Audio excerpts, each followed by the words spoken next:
right, hey, what's going on, everybody? Mr. Kim here. So what I want to go over today is how to get the most out of your wavemaster or even heavy bag, whatever you have at home. Now, we all know hitting the heavy bag or a wavemaster, you tend to put a whole lot of power behind it.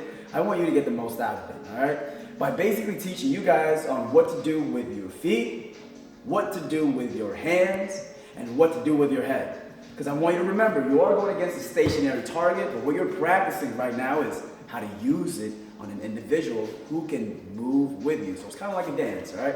So let's start from the foundation with our feet. Here's the first thing you don't want to do. When you're moving around a wavemaster, try not to cross your feet. Because you got to remember, this puts you in an unstable position. If someone were to come over and bum rush you, you'd have to get knocked over.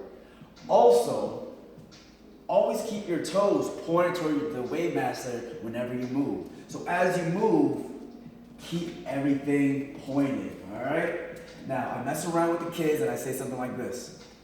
Make sure you have guns on your hips. Always point your hips towards the wavemaster. All right? The thing is, if your hips are in alignment with whatever you're pointing at, your feet will be too, all right? Simple enough. Now, the next thing we're gonna go over is what to do with our hands. So we're here, we're moving around, we're hitting hard. Practice going in and out as well with your feet. Movement is key. But what to do with the hands are keeping one hand out to gauge distance. Distance is going to be important later on because now you understand what is the distance between you and the person you're in front of. So now you can move and have this natural instinct of, all right, they're right there. This is how fast I can move in. The other thing you want to do with your hands is keep them up. All right? Don't just strike all silly-nilly.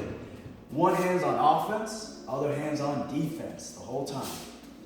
Now, what to do with your head? You want to move it. All right? And I don't mean move it like this. You got to move your whole upper body.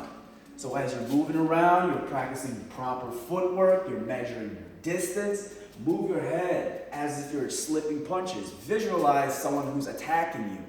Go out. Move your head. Go in with a strike.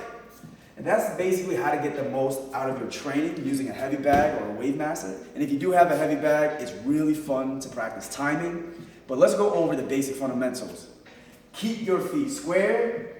Use one hand to measure distance and always move your head. There's obviously a lot more to it, but always nice to start with one thing. All right? Now, I hope you guys have fun with this and practice and look crazy doing it. But remember this, if you guys ever have questions, feel free to ask. If you have comments, go ahead and comment. Yeah, I would love to make more videos, all right? See you later.